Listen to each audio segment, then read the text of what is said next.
চেয়ারে বসে নামাজ পড়া একতরফা জায়েজও না, একতরফা নাজায়েজও না, এখানে কথা আছে। দয়াল নবী রাসূল আকরাম সাল্লাল্লাহু আলাইহি ওয়াসাল্লাম চেয়ারে বসে নামাজের ব্যাপারে স্পষ্ট হা বা না কিছুই বলে যাননি। তিনটি পদ্ধতিতে নামাজ পড়ার শিক্ষা আল্লাহর নবী দিয়ে গেছেন। এক নম্বর হলো দয়াল নবীজি বলেছেন তোমরা দাঁড়িয়ে নামাজ পড়বে। যদি দাঁড়িয়ে নামাজ পড়তে অক্ষম হও তাহলে তোমরা নিচে মাটিতে বসে নামাজ পড়বে। নামাজের কায়দায় ফুকাহায়ে কেরাম বিভিন্ন হাদিসের আলোকে বলেছে নামাজের কায়দায় যদি বসতে না পারেন চার জানু হয়ে বসবেন।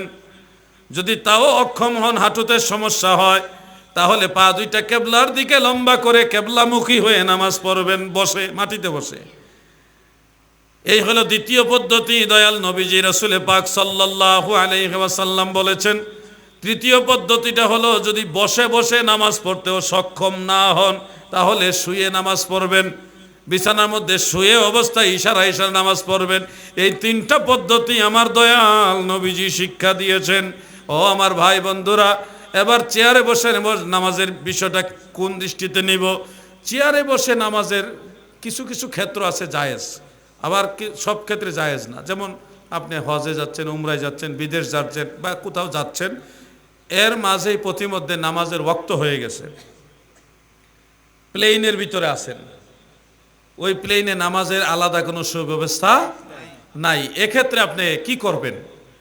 আপনি যদি ওই যাত্রীদের মাঝখানে চলাচলের যে জায়গা নামাজ পড়তে চান, এখানে আপনাকে ওইখানে যারা দায়িত্বশীল লোক আছে তারা নামাজ পড়তে দিবে না, যাত্রীরাও দিবে না। কারণ প্রস্রাবের জন্য অনেকে উঠে, অনেকে দীর্ঘ সময় বসে থাকার কারণে হাঁটাহাঁটি করার জন্য একটু উঠে, রাস্তা বন্ধ করে আপনার নামাজ পড়তে যাত্রীরাও দিবে না।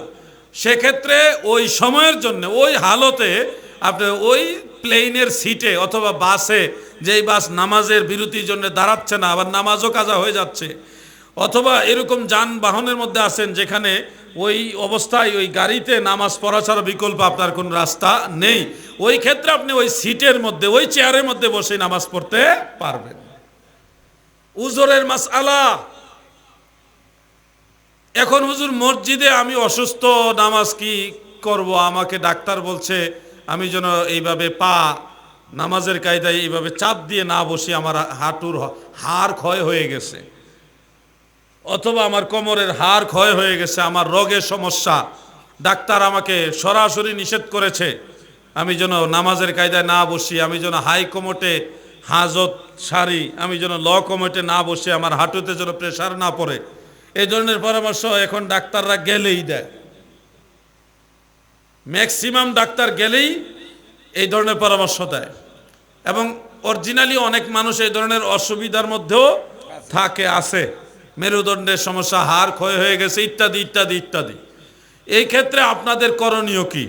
এই ক্ষেত্রে আপনাদেরকে পরামর্শ দিব দয়াল নবীজির সুন্নত পদ্ধতি, যেটা মাটিতে বসে পা লম্বা করে বসে মাটিতে বসে নামাজ পড়বেন। এখন হুজুর আমি মাটিতে বসলে আমি বুড়া মানুষ, দুর্বল মানুষ, নিজে নিজে উঠা বসা আমার জন্য এটাও একটা কষ্টদায়ক ঝামেলা, লোকজন পাওয়া যায় কি যায় না, সমস্যায় কি করব? উজর হিসেবে ওই সময় আপনি চেয়ারে বসে নামাজ পড়তে পারবেন বেশি অসুবিধা হলে।